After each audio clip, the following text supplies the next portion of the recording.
আসসালামু আলাইকুম প্রিয় দর্শক, অন্য মঞ্চের আলাপ চাইতায় আপনাদের সকলকে আমন্ত্রণ। আওয়ামী লীগের রাস্তার কর্মী এই শব্দটা বেশ আলোড়ন সৃষ্টি করেছে।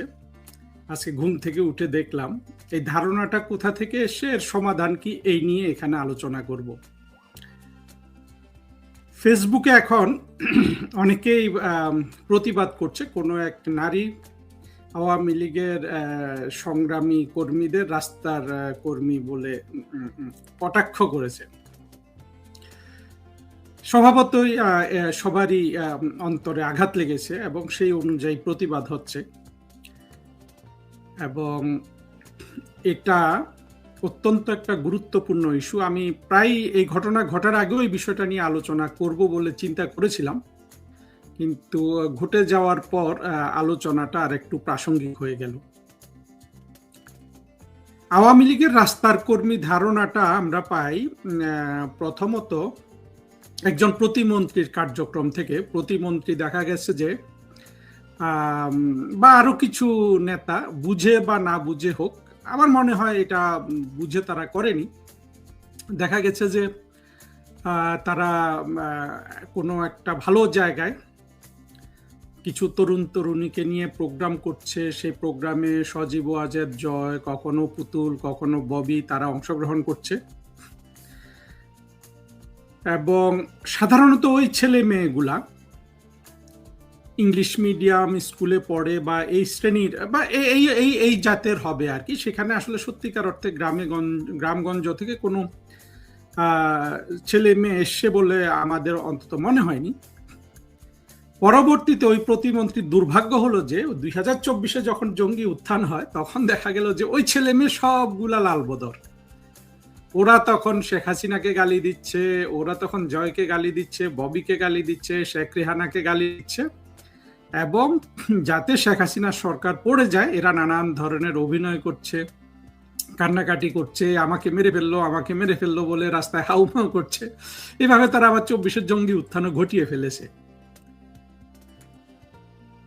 এই জায়গায় আওয়ামী লীগ যথেষ্ট মনোনিবেশ তো করেনি, অনেক কিছুতেই করেনি। ফলে আওয়ামী লীগের রাস্তার কর্মী কথাটা বললে এখন যে নতুন করে যারা রাস্তায়, সত্যিকার অর্থে রাস্তায় বা ঘরে বসে অনলাইনে 2024-এর জঙ্গি উত্থানের বিরুদ্ধে কথা বলছে, যারা চায় শেখ হাসিনা রাজনৈতিক ক্ষমতা ফিরে পাক, রাষ্ট্রের ক্ষমতা ফিরে পাক, তাদের তো অন্তরে আঘাত লাগবেই। রাস্তার কর্মী কথাটা একেবারে যে খারাপ, অর্থাৎ এই ধরনের ঘটনা না ঘটলে সেটা হতো না, কারণ অনেক প্রতিষ্ঠিত রাজনৈতিক নেতা কিন্তু নিজেকে রাস্তার কর্মী দাবি করেন, এবং কেউ কেউ সত্যিকার অর্থে রাস্তার কর্মী। যেমন আমরা বঙ্গবন্ধুর ক্ষেত্রে বলতে পারি, শেখ হাসিনার ক্ষেত্রে বলতে পারি, তারা কিন্তু একেবারে রাস্তাঘাটে, গ্রামে গঞ্জে, যে দুর্গম এলাকা পাড়ি দিয়ে, নদী পথে, বন্যার সময় নৌকায় করে চষে বেরিয়ে রাস্তার কর্মী হিসাবে কিন্তু একজন জাতির পিতা হয়েছেন, একজন প্রধানমন্ত্রী হয়ে বাংলাদেশের অর্থনৈতিক উন্নতি প্রদান করেছেন। ফলে রাস্তার কর্মী বললেই যে আমাদের গায়ে আঘাত লাগবে তাও না, কিন্তু পরবর্তীতে যেটা দেখা গেছে যে একটা বিভেদ না, একটা শ্রেণী তৈরি হয়ে গেল যে রাস্তার কর্মী এবং দালানের কর্মী। রাস্তার কর্মী কে থাকলো? যে এখনো রাস্তায় সংগ্রাম করছে, যে অর্থনৈতিকভাবে উন্নতি করতে পারেনি। আর দালানের কর্মী হয়ে গেল তাদেরই সতীর্থ, যারা রাতারাতি দালানে ঢুকতে পেরেছে টাকা কামিয়ে। এই দালানে ঢোকাটা বন্ধ করা আওয়ামী লীগের জন্য ভবিষ্যতে একটা বড় কাজ হবে। অর্থাৎ দালানে যাতে কেউ কাউকে দেখিয়ে বলতে না পারা, দেখো আমি দালানে আর তুমি রাস্তায়। এটার বড় কাজটা কি দেখেন, আওয়ামী লীগের যে জিনিসটা হয়েছে যে এক শ্রেণীর নেতা কর্মী যথেষ্ট অর্থকড়ির মালিক হয়েছে রাজনৈতিক সুযোগ গ্রহণ করে, আরেক শ্রেণী কিন্তু, এবং বিশাল শ্রেণী, একেবারে ক্ষুদ্র শ্রেণী যেটা সংখ্যায় হয়তো কয়েক হাজারের বেশি হবে না, তারা বিশাল অর্থবিত্তের মালিক হয়েছে, আর কোটি কোটি সমর্থক কিন্তু তারা এই সুযোগটার বাইরে রয়ে গেছে। অবশ্য শেখ হাসিনার নেতৃত্বে বাংলাদেশের যে অর্থনৈতিক উন্নয়ন হয়েছে সেটা তো আসলে জামাত শিবিরও বেশি পেয়েছে এই কর্মীগুলা থেকে, অর্থাৎ সারা বাংলাদেশই সেটার একটা সুবিধা পেয়েছে, সেই কথা আমি এখানে বলছি না। এখানে হলো যে রাজনৈতিক ক্ষমতা ব্যবহার করে অনেক অর্থবিত্তের মালিক হয়ে যাওয়া। এটা যে শুধু ঢাকা শহর থেকে হয়েছে তা না, বা আওয়ামী লীগের উচ্চ পর্যায়ের নেতারা হয়েছে তা না। আমরা তো জানি যে ইউনিয়ন কাউন্সিলের চেয়ারম্যানেরও এই ধরনের ঘটনা ঘটেছে, তারাও কিন্তু রাতারাতি রাস্তার কর্মী থেকে দালানের কর্মী হিসাবে প্রতিষ্ঠিত হয়ে গেছে। এই রাস্তার কর্মী থেকে এখন এই যে বিভাজনটা হলো, এইটা দূর করার ভবিষ্যতে রাস্তাটা কি? আমি মনে করি ভবিষ্যতে রাস্তাটা হলো যে সবার জন্য অর্থনৈতিক সুযোগ সৃষ্টি করা, এবং সেটা বৈধ পথে। আপনি যদি অবৈধ পথে অর্থনৈতিক সুযোগ সৃষ্টি করেন, এইটা কিন্তু খুব মুষ্টি কয়েক মানুষ পাবে, গোটা সমাজ কিন্তু পাবে না।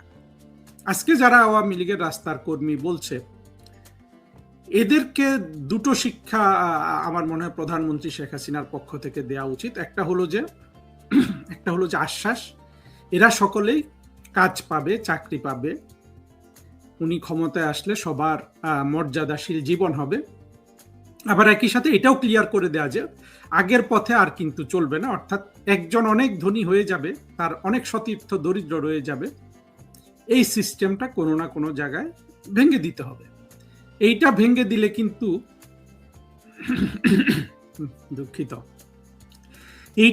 দিলে কিন্তু এই যে রাস্তার কর্মী এবং দালানের কর্মী, এই শ্রেণী ভাগটা কিন্তু থাকবে না। মূলত এটা কিন্তু অর্থনৈতিক একটা শ্রেণী বিভাগ। এটা কিন্তু আবার সাংস্কৃতিক বা আপনার শিক্ষাগত শ্রেণী বিভাগ না। সাংস্কৃতিক শ্রেণী বিভাগে দেখা গেছে যে রাস্তার কর্মীরাই অনেক বেশি আলোকিত। এই রাস্তার কর্মীরা কিন্তু এখন ফেসবুকে অন্তত যেটা লেখে, অন্তত আমি যেটা জাজ করি, দেখি আর কি, দেখা যাচ্ছে যে এরা কিন্তু অনেক ভালো লেখে, অনেক ভালো বলে, অনেক ভালো অর্গানাইজ করে। তথাকথিত যারা অলরেডি দালানে ঢুকে গেছেন তাদের কাছ থেকে তারা কিছু লিখলে সেটা মোটেও কিন্তু আকর্ষণীয় হয় না, এবং তারা বললে সেটাও আকর্ষণীয় হচ্ছে না। এখন কিন্তু রাস্তার কর্মীদের কিন্তু জয় জয়কার। সংক্ষেপে যেটা বলতে চাই, আজকে যারা রাস্তার কর্মী হিসাবে কটাক্ষ প্রাপ্ত হচ্ছেন, তাদের কাজ হলো ভবিষ্যতে আপনি নিজেই যেন আবার দালানের কর্মী না হয়ে যান, আপনি যেন রাস্তার কর্মী হিসাবে থাকতে পারেন, এবং আপনার ভাই বোন যারা সতীর্থ এখন একসাথে সংগ্রাম করছেন, সবাই যেন একই শ্রেণীতে থাকতে পারেন। হ্যাঁ, তারপরও যোগ্যতা অনুযায়ী কারো একটু অর্থনৈতিক উন্নতি বেশি হবে, কারো একটি অর্থনৈতিক উন্নতি কম হবে, কিন্তু আমি তো মিনিমাম দেখি যে বাংলাদেশের অন্তত আওয়ামী লীগের মুক্তিযুদ্ধের পক্ষের হয়ে যারা আওয়ামী লীগকে শাসন করবে, মানে আওয়ামী লীগের কর্মী হিসাবে যারা যুক্ত থাকবেন, তাদের একটা মিনিমাম চাকরি হওয়া উচিত একটা প্রাইমারি স্কুলের শিক্ষক, এবং প্রাইমারি স্কুলের শিক্ষকদের বেতন টেতন বাড়ানো উচিত। সেই সূত্রে যাচ্ছি না। আমরা যদি এইভাবে চিন্তা করি, এবং সরকারি কর্মচারী হয়ে বা রাজনৈতিক নেতা, এমপি, মন্ত্রী হয়ে কেউ যদি আগের মতো 1000 কোটি টাকার মালিক হওয়ার পথ যদি রুদ্ধ হয়, তাহলে কিন্তু রাস্তার কর্মী ধারণাটা অনেকাংশে চলে যাবে। সাধারণত দালানের কর্মী হয়ে গেলে কিন্তু আর শিক্ষা দীক্ষা গ্রহণ করার তেমন সুযোগ থাকে না। তখন শুধু অর্থ কামানো বা অলরেডি কামাই করা হয়েছে সেই অর্থের সেই অর্থের বিনিয়োগ কিংবা সেই অর্থের প্রতিরক্ষা, সেটার সুষ্ঠু ব্যবস্থাপনা, এগুলোতে কিন্তু একটা মানুষের জীবন চলে যায়। বর্তমানে প্রধানমন্ত্রী শেখ হাসিনা কিন্তু দেখছেন কিনা জানি না যে রাস্তার কর্মীরাই কিন্তু ওনার জন্য কাজ করছে, কিন্তু সংযোগ স্থাপনের জন্য এখনো কিন্তু দলের উপরের শ্রেণীর লোকজন হয়তো রয়ে গেছে। যদিও আমরা প্রধানমন্ত্রী শেখ হাসিনাকে দেখেছি যে উনি সরাসরি কিন্তু রাস্তার কর্মীদের সাথে কথা বলছেন, কিন্তু সেখানেও কোনো মধ্যস্বত্বভোগী আছে কিনা, সব কর্মী সমানভাবে অংশগ্রহণ করেছেন এটা বোধ করছেন কিনা, সেই জায়গায় আসলে নজর দেওয়া উচিত। প্রথম কথা হলো যে যদি 5 কোটি 10 কোটি মানুষ শেখ হাসিনার সমর্থক হয়, সবার সাথে তো শেখ হাসিনা জনে জনে কথা বলতে পারবেন না, কিন্তু কথা বলার ক্ষেত্রে যদি প্রতিনিধিত্বমূলকের একটা ব্যবস্থা থাকে, যে যেই গ্রামের ছেলেটা কথা বলছে সেই গ্রামের ছেলেটার প্রতি যদি ওই গ্রামের বাকি আওয়ামী লীগ কর্মী যেই শিশু কিশোররা আছে, কিশোর তরুণরা আছে, তারা যদি মনে করে যে ওই অমুক কথা বললে আমি খুশি বা আমাদের মধ্যে সেই কথা বলার যোগ্য, এইরকম যদি হয়, তাহলে কিন্তু এই ধরনের রাস্তার কর্মী এই যে ইস্যু আসলে মূলত সেটা তৈরি হবে না। তো এইটাও কিন্তু একটা গণতান্ত্রিক পথ, অর্থাৎ উপর থেকে চুজ না করে কর্মীদের যদি চুজ করতে দেয়া হয় যে কে কে রাস্তা মানে কে কার প্রতিনিধিত্ব করবে, আওয়ামী লীগের অভ্যন্তরীণ গণতান্ত্রিক পথটা আসলে খুলে দেওয়া উচিত। এখন না, এখন তো আসলে একটা কঠিন সময় যাচ্ছে ভবিষ্যতে। এবং আরেকটা জিনিস খুব প্রয়োজন, যেটা হলো যে মুক্তিযুদ্ধের যে চেতনা বলুন, যেটাই বলুন, মুক্তিযুদ্ধ কেন্দ্রিক যে বাংলাদেশ, সেইটা কোনোভাবে যদি ডাইলিউটেড হয় কোনো জ্ঞানী দ্বারা, কোনো গুণী দ্বারা, কোনো কর্মী দ্বারা, তাদেরকে বাতিল করা এবং মুক্তিযুদ্ধ কেন্দ্রিক বাংলাদেশ প্রতিষ্ঠা হওয়ার ক্ষেত্রে সেইখানে যে ইন্টেলেকচুয়াল পথটা গ্রহণ করা দরকার, সেই পথের বিচ্যুতি কিন্তু মেনে নিলে আওয়ামী লীগের ভবিষ্যৎও নাই, অতীতও কিন্তু আওয়ামী লীগ কিছু ভুলের কারণে শেষ করে দিয়েছে। ফলে অতীত এবং ভবিষ্যৎ দুটোই কিন্তু আওয়ামী লীগের ডিপেন্ড করছে যে মুক্তিযুদ্ধ কেন্দ্রিক বাংলাদেশ, যেটা এক কথায় যদি আমি বলি, এক কথায় বা এক বাক্যে, সেটা হলো যে একটা আধুনিক, অসাম্প্রদায়িক, সমৃদ্ধিশালী, গণতান্ত্রিক বাংলাদেশ। একেবারে সোজা কথা, এই যে একটা বাক্য বললাম, এটা সেটা আমাদের মুক্তিযুদ্ধের ঘোষণাপত্রে ছিল, ৭২-এর সংবিধানে ছিল। এই পথের বাইরে যত ধরনের বুদ্ধিবৃত্তিক চর্চা, কবিতা চর্চা, উপন্যাস চর্চা, নাটক চর্চা, গান চর্চা, ফিলোসফিক্যাল চর্চা, যত কিছু আসবে, সেগুলো আওয়ামী লীগ আপাতত সেইখানে আওয়ামী লীগের এক ধরনের পক্ষপাতিত্ব দেখানোর দরকার। এবং তার সকল কর্মীকে, রাস্তার কর্মী এবং দালানের কর্মী, যারা মধ্যস্বত্বভোগী কিংবা যারা মধ্যস্বত্বভোগের সুযোগ পান না, সবাইকে এই পথটা বেছে নেওয়া এবং এইটা কঠোরভাবে ঠিক করে দেওয়া কিন্তু প্রধানমন্ত্রী শেখ হাসিনার একটা গুরুত্বপূর্ণ দায়িত্ব। কিন্তু এই দায়িত্বে তিনি কিছু করেছেন এখন পর্যন্ত আমরা কিন্তু এইটা কিন্তু দেখিনি। 2024-এ আওয়ামী লীগের পতনের মূল কারণ কিন্তু দুর্নীতিও না, যদিও এগুলো নিয়ে অনেক কথা বলেছি। মূল কারণ কিন্তু এই যেগুলা জঙ্গিরা দেখিয়েছে, সাইবার সন্ত্রাসীরা দেখিয়েছে, যে দুর্নীতি, মানবাধিকার লঙ্ঘন এবং ভারতের কাছে বাংলাদেশ বিক্রি করে দেয়া, বরঞ্চ সবচেয়ে বেশি কার্যকর অস্ত্র ছিল ভারতের কাছে বাংলাদেশ বিক্রি করে দেয়া। এইখান থেকে আওয়ামী লীগ উদ্ধার পেতে পারে। আমি যে রাস্তাটা বললাম সেটা, যে আওয়ামী লীগের যে মুক্তিযুদ্ধ কেন্দ্রিক একটা ইন্টেলেকচুয়াল পথ আছে, সেই পথে সবাইকে সন্নিবিষ্ট করা, সেই পথটা মানবতাবাদী, সেই পথটা বহুত্ববাদী, এবং সেই পথে যদি থাকা যায় তাহলে কিন্তু অনেক সমস্যার সমাধান হয়ে যায়। এইরকম একটা ভালো আদর্শ তো নাই, আসলে আমার দৃষ্টিতে নাই। সেই তর্ক আজকে যাচ্ছি না, আমি রাস্তার কর্মীদের কথাই বলছি, যে রাস্তার কর্মী সমস্যাটা অনেক ব্যাপক আওয়ামী লীগে, এটা সব দলেই, এটা শুধু জামাতে নাই, বিএনপিতেও কিন্তু এই সমস্যা আছে।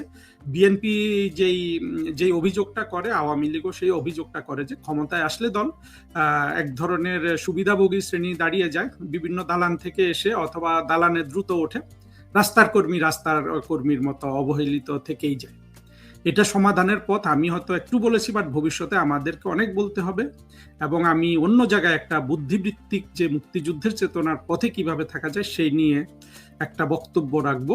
শেষ করার আগে এটা বলি যে প্রধানমন্ত্রী শেখ হাসিনার সাথে সাম্প্রতিক বোধহয় কিছু নেতা দেয়, আমি এটা ভালো করে ফলো করতে পারিনি, আমার সময় হয়নি, নেতা ইত্যাদি দেখা করেছেন।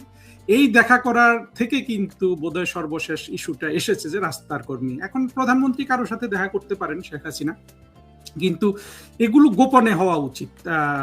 আর যাদেরকে উনি দেখা দেন তারা যদি নিজেরাই এইটাকে সারিন্দা হিসাবে বাজায় যে দেখো নেত্রীর সাথে আমার সংযোগ আছে, সেটাও তার খেয়াল করা উচিত। আরেকটা জায়গায় বোধহয় তৈরি হয়েছে যে আওয়ামী লীগ কাউকে কাউকে পয়সা দেয়। এই পয়সা দেওয়া না দেওয়া নিয়েও কিন্তু অনেকের মধ্যে অসন্তোষ তৈরি হয়েছে। পয়সা দিয়ে ভালো কথা, তাহলে কর্মীরা এগুলো 10 কান হয় কি করে? এই জায়গাগুলো কিন্তু প্রধানমন্ত্রী শেখ হাসিনাকে ভেবে দেখতে হবে, কারণ তার দল এখন একটা বড় ধরনের সংকটকাল পালন করছে এবং কোনো ধরনের বিচ্যুতি, কোনো ধরনের ভুল ভ্রান্তি কিন্তু ক্ষতিটাকে বহুগুণ বাড়িয়ে দিবে। ফলে রাস্তার কর্মী এই ধারণাটা যেমন ডিল করা উচিত, একই সাথে একেবারে সবাইকে বুঝতে হবে যারা নিজেদেরকে দালানের কর্মী মনে করছেন, যে এই মুহূর্তে দালানের কর্মীর কিন্তু বাংলাদেশ আওয়ামী লীগের জন্য কিছুই করতে পারছে না। যা করার তা কিন্তু রাস্তার কর্মীরাই করছে। ফলে ভবিষ্যতে এই রাস্তার কর্মীরা যাতে সবচেয়ে ডিগনিফাইড নাগরিক হিসাবে বাংলাদেশে স্থান পান, আমরা যদি মুক্তিযুদ্ধের পক্ষের শক্তিকে মুক্তিযুদ্ধের বিপক্ষ শক্তি দ্বারা প্রতিস্থাপিত করতে পারি, অবশ্য কিছু কিছু ইন্টেলেকচুয়াল আমার এই কথাগুলো তারা অন্যরকম ফ্রেজিং করেন যে মুক্তিযুদ্ধের পক্ষে বিপক্ষে শক্তি নাই, কিন্তু আসলে সহজ সহজ মানে বোধগম্য করতে হলে এই ফ্রেজিংটা খুবই প্রয়োজন। তারা আবার যেভাবে বলে এভাবে অনেকে বোঝে না কথাবার্তা। আপনি যদি সাধারণ মানুষের সাথে সংযোগ স্থাপন না করতে পারেন, তাহলে তো আপনার কথাবার্তা জ্ঞান আলোচনা দিয়ে সেটা কি হবে? সেটা তো আবার ওই যে দালানের কর্মী, রাস্তার কর্মী এইভাবে পৃথক হয়েই থাকবে। যাক, বহু আলোচনা করা যায়। মূল কথা হলো যে রাস্তার কর্মী এখন বর্তমানে আওয়ামী লীগের সবচেয়ে মূল্যবান কর্মী। তাদেরকে অবহেলা করলে, তারা ইন্টিগ্রেটেড না এমন বোধ দিলে এটা শেখ হাসিনার জন্য কিন্তু ভালো হচ্ছে না। আশা করি সবাই বুঝতে পেরেছেন, এবং আমার মনে হয় সহনশীলতা খুব প্রয়োজন, এবং রাস্তার কর্মীদের ধৈর্য ধারণ করতে বলবো, এবং যারা এই ধরনের বিভেদ সৃষ্টি করে অবশ্যই তাদেরকে যথেষ্ট পরিমাণে কঠোরভাবে স্তব্ধ করে দিতে হবে। আসসালামু আলাইকুম রহমতুল্লাহি ওয়া বারাকাতুহু। সম্মানিত দর্শক, স্মরণকালের ভয়াবহ ইমেজ সংকটে পড়েছে জামাত। গত ২ বছরে তার যে উত্থান এবং গত ৭০ বছরের তাদের যে মেহনত, এটি ২০২৬ সনে এসে রীতিমতো মুখ থুবড়ে পড়েছে। জামাতের যে কোনো ব্যক্তি, সেটা নারী হোক বা পুরুষ হোক, সেটা জামাতের সভাপতি ডাক্তার শফিকুর রহমান হোক কিংবা তাদের কোনো নারী সদস্য, সংসদ সদস্য হন, কোনো কথা বললে সেটা নিয়ে ট্রল হচ্ছে। তাদের পোশাক নিয়ে ট্রল হচ্ছে, আশাক নিয়ে ট্রল হচ্ছে, এবং এটা সার্বজনীন। একটা সময় মানুষজন তাদেরকে ঘৃণা করতেন একটা অংশ, আরেকটি অংশ তাদের ব্যাপারে সহানুভূতিশীল ছিলেন। না, লোকগুলো ভালো, নিরপরাধ, সে ৭১ সালে কী করেছেন না করেছেন এগুলো নিয়ে আওয়ামী লীগ বারবার শুধু নাড়াচাড়া করে, এই জিনিসগুলো ঠিক না।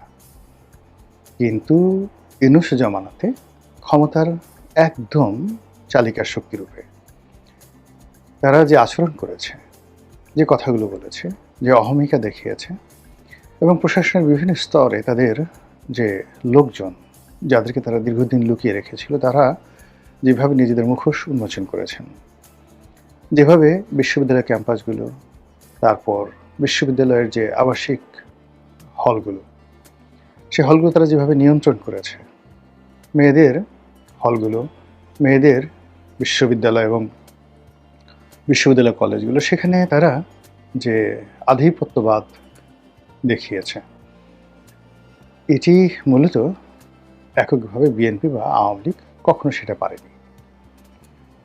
তো সেই জায়গাতে এখন অনেকটা রিভার্স পরিস্থিতি দেখা দিয়েছে।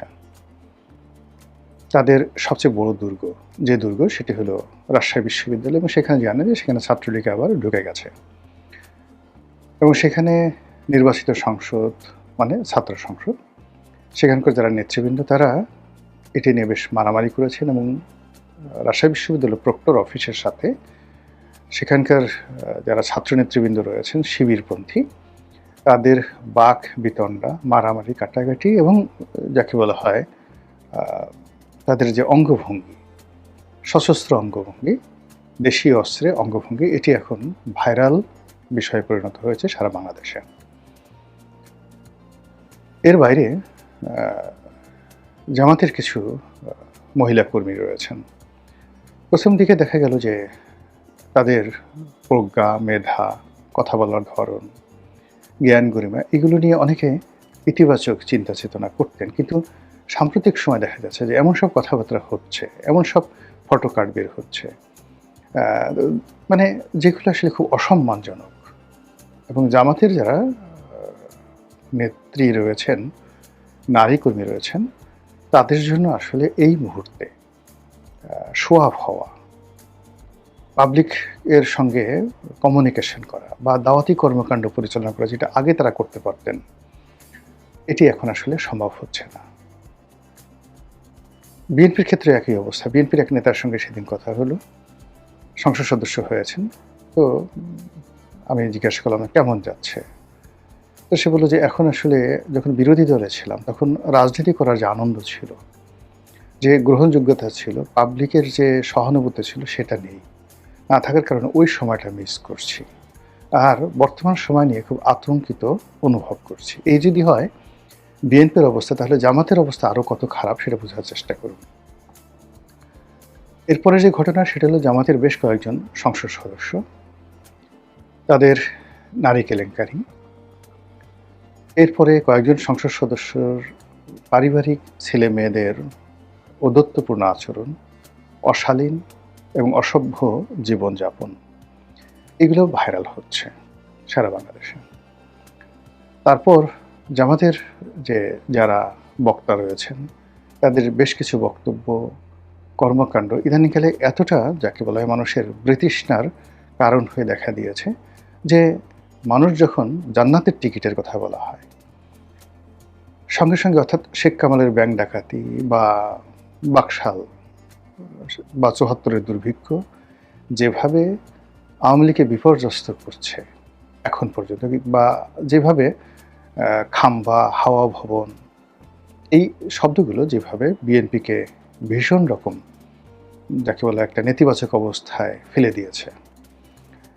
জনাব তারেক রহমান সাহেব প্রাণান্ত চেষ্টা করছেন তার সেই খাম্বা উপাধি থেকে বের হয়ে আসার জন্য, নানা রকম মাধ্যম থেকে খাম্বা আসলে কারা, ওই সময় ব্যবসা কারা করেছে ইত্যাদি ইত্যাদি প্রচণ্ড যাকে বলা হয় শক্তিমত্তা নিয়ে প্রচার করার চেষ্টা করছেন তিনি নির্দোষ এবং তিনি যে আসলে একজন ভদ্রলোকের সন্তান,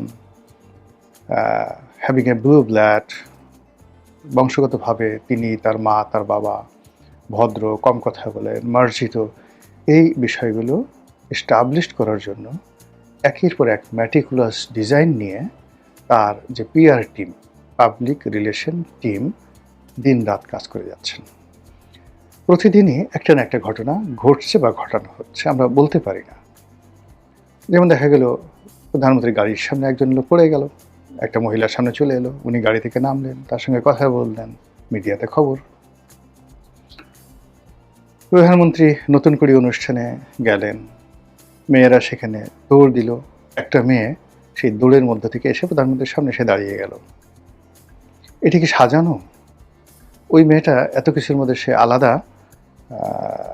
সে কি করে সাহস পেল? এরকম ঘটনা তো কখনো অতীতে ঘটেনি, এমনকি তার বাবার জীবনে এরকম ঘটনা ঘটেনি। এটাগুলি কি নাটক না বাস্তব, নাকি ওই মেয়েটা আসলেই?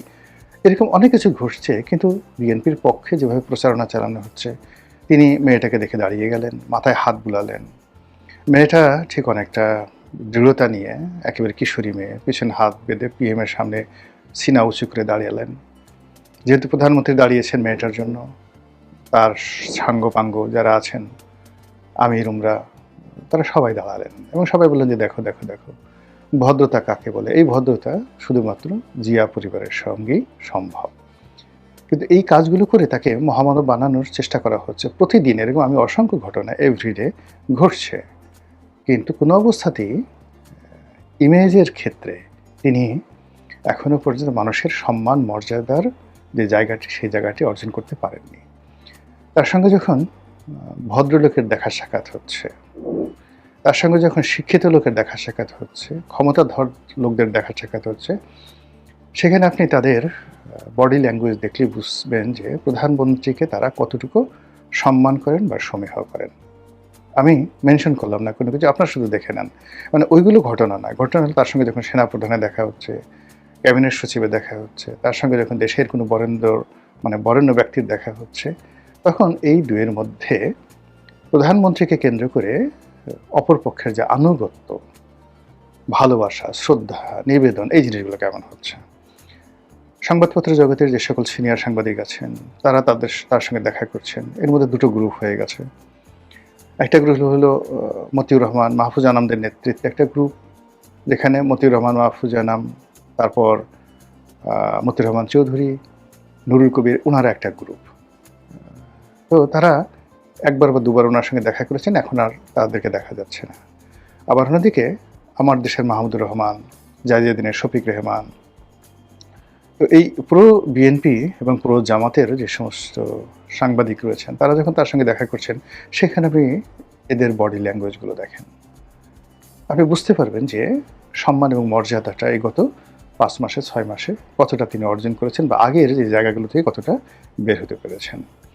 তো সেই দিক থেকে আপনি যদি জামাতের কথা চিন্তা করেন, জামাত আসলে চেষ্টা করেনি, মানে নিজেদের যে ইমেজগুলো, 71-এ তাদের ভূমিকা, ইসলামাইজেশনের ব্যাপারে তাদের যে চিন্তা চেতনা, এই বিষয়গুলো তারা মানে গত 2 বছরের চেষ্টাই করেনি। তারা মনের আনন্দে, মানে আমরা যে কাজগুলো করি সেটা হলো, আপনারা দেখবেন মানুষ যখন খুব আবেগপ্রবণ হয়ে যায়, আপনার ঘরে একটা নবজাতক সন্তান আসছে, বা 3 মাস 4 মাস 5 মাস 6 মাসের সন্তান, আপনি তাকে চুমু দিচ্ছেন, সে একদিকে পায়খানা করে দিচ্ছে, তারপর আপনি চুমু দিচ্ছেন, তারপর শেষে আপনি তাকে আদর করতে গিয়ে ওরে আমার লুলু বাবা, ওরে আমার পুলু বাবা, ওরে আমার পুতু পুতু, ওরে আমার টুসু টুসু, ওরে আমার কুনু কুনু, আপনি তার কানে চুমা দিচ্ছেন, নাকে চুমা দিচ্ছেন, ছেলে কাঁদছে, মেয়ে কাঁদছে, নবজাতক, কিন্তু আপনি চুমা দিয়েই যাচ্ছেন। তো এইরকম জামাত যখন ক্ষমতা এলো, তারা মনে আনন্দে শুধু চুমা দিতেই থাকলো। বলে এখন যদি বলা হয় কোনো একটা ব্যক্তির নামে সুম্মা, বলেন তো কার নাম আসে বাংলাদেশে? আর কিছু লাগবে না, কিয়ামত পর্যন্ত আপনি এই নাম আর রাখতে পারবেন না। কিংবা সাতক্ষীরার যে এমপি 17 বছর মেয়ের সাথে সে যেভাবে হোটেলে তিনি ধরা খেয়েছেন, এই দৃশ্য আপনি কিয়ামত পর্যন্ত দূর করতে পারবেন না। আবার ওই যে জান্নাতের টিকিট, এটা নিয়ে যে ন্যারেটিভ তৈরি হয়েছে, সেই দিক থেকে আপনি কোনো অবস্থাতেই এই বদনামগুলো আপনি দূর করতে পারবেন। এর বাইরে জামাতের A team, B team, C team, এখন জামাতের সাথে যারা আছে, সেটা এনসিপির যারা লোকজন আছে, তাদেরকে সবাই বলছে এরা জামাতের লোক। এবি পার্টির যারা লোক আছেন, তাদের সবাইকেই বলছে এরা জামাতের বি টিম বা সি টিম। এরপরে অন্যান্য মানে আরও নতুন নতুন মুখ, অদ্ভুত অদ্ভুত চেহারা, অভিব্যক্তি, কথাবার্তা, যেগুলো জামাতের দীর্ঘদিনের যে পরিবেশ পরিস্থিতি, সেগুলোর সঙ্গে যায় না। এখন জামাত বলতেই তাদের মধ্যে মানে রুহানি আমির হিসেবে বা রুহানি প্রধান হিসেবে পিনাকি ভট্টাচার্যের নাম চলে আসে। জামাতের সবচেয়ে প্রভাবশালী যাকে বলা হয় সেনাপতি, কমান্ডার ইন চিফ বা মার্শাল, আপনি যদি ধরেন তাহলে ইল্লু চলে আসে। ইল্লু মিন্স জামাতের প্রধান সেনাপতি, এবং জামাতকে বলতে গেলে ইল্লুই বাঁচিয়ে রেখেছে, এরকম একটা ভাবসাব। তারপর ইল্লুর যারা ভাই ব্রাদার আছেন, কেউ হয়তো ব্যারিস্টার পদবী, কেউ হয়তো বিভিন্ন পদ পদবীতে আছেন, এদের পোশাক আশাক কথাবার্তা মানে আমাদের সমাজ খায় না। বাঙালির মানে এই সমাজে মানে জামাত সামনের দিকে এরকম তো 10-12 জন এই প্রজন্মের যাদের বয়স 50-এর নিচে, সেরকম ইল্লু বিল্লুদেরকে তারা নিয়ে এসছে। এদেরকে আমাদের সমাজের যারা খেটে খাওয়া মানুষ, রিক্সাওয়ালা, মুটে, মজুর, নাপিত, ধোপা, মেথর, আপনি যদি এদের সাথেও মানে এদেরকে বসিয়ে দেন, ওই লোকগুলো মুখ ফিরে চলে যাবে যে এদের সাথে বসা যায় না, এদের সাথে কথা বলা যায় না, এরা বেয়াদব, এরা অপদার্থ, এরা চরিত্রহীন, এরকম একটা ন্যারেটিভ তৈরি হয়ে গেছে। আর ঠিক সেই সময়টাতে দেশে কার্যত এই মুহূর্তে জামাত একেবারে বন্ধুহীন। আপনি এনসিপির বেশিরভাগ লোক মানে যারা এনসিপিকে অর্গানাইজ করেছে, এখন সেই এনসিপিটা মূলত এখানে কেউ বলছে, এখন এদের মধ্যে দেখুন যে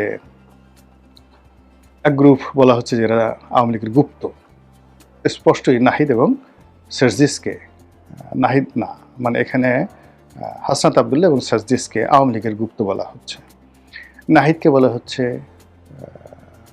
শিবিরের গুপ্ত, মাহফুজকে বলা হচ্ছে হিজবুত তাহরিরের লোক। এইভাবে এনসিপি এটা মাল্টি যাকে বলা হয় শঙ্কর প্রজাতির একটা দলে পরিণত হয়েছে, এবং সেই দলটিকে যখন জামাত ওন করেছে, জামাতের আসলে ক্ষতি হয়েছে, আবার এনসিপিরও কিন্তু ক্ষতি হয়েছে। ফলে এটা আগামীতে তাদের জন্য একটা আযাব এবং গজবের কারণ হয়ে দেখা দেবে দুটো দলের জন্য। আবার এই নির্বাচনে জামাত থেকে বের হয়ে এসে এই যে এবি পার্টি যখন গঠিত হলো, প্রথম দিকে তাদের একটা স্বতন্ত্র বৈশিষ্ট্য ছিল, কিন্তু গত নির্বাচনে জামাতের সাথে ঐক্যবদ্ধ হওয়ার ফলে জামাতের যে উপকার হয়েছে বা এবি পার্টির উপকার হয়েছে কেউ বলতে পারবে না, নো ওয়ান। কিন্তু এই দুটো সংগঠনে কিন্তু 12টা বেজে গেছে। জামাত এনসিপিকে মানে এবি পার্টিকে বিশ্বাস করে না, এবি পার্টিও জামাতকে বিশ্বাস করে না। এখন আর টোটাল যে জামাতকে কেন্দ্র করে যে 10টা না 11টা দল আছে, তাদের সঙ্গে আর যা হোক বিএনপি জোটের কোনো সম্পর্ক নেই। অন্যদিকে জামাতে যে সকল বন্ধু ছিল দেশের বাইরে, পাকিস্তান, চীন, তুরস্ক, সৌদি আরব, এই দেশগুলোর সাথেও তাদের সম্পর্কটা আগের মতো নেই। সব মিলিয়ে এই যে সময়টা যাচ্ছে 2026 সনের জুলাই মাসের শেষ সপ্তাহ, আগস্ট মাস ভয়াবহ, ভয়ালো, শোকার্ত আগস্ট মাস সামনে, তারপরে সেপ্টেম্বর। কেমন হবে জামাতের রাজনীতি? জামাত কীভাবে সাস্টেন করবে, কীভাবে ঘুরে দাঁড়াবে, এটাই এখন দেখার বিষয়। মহান আল্লাহ আমাদের সবাইকে হেদায়েত দান করুন, হেফাজত করুন। আসসালামু আলাইকুম রহমতুল্লাহি ওয়া বারাকাতুহু।